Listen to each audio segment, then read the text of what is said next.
থাকে, আল্লাহ সেটআপটা এভাবেই করেছেন। দুঃখ কষ্ট বিপদ আর পরীক্ষায় মুমিন ভয় পায় না, কারণ মুমিনের হারাবার কিছু নাই, ঠিক কিনা?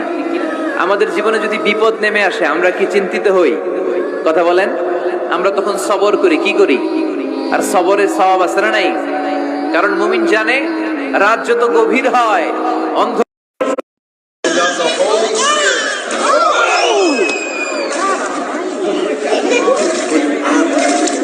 Dear friend, hanno me ne tato di Amin, che al fiume Amin, che al Sfântul lui Duh. Acum și pururea plâns s-au întâmplat acest viu, lasă figurile. Hai, 3 ore aici.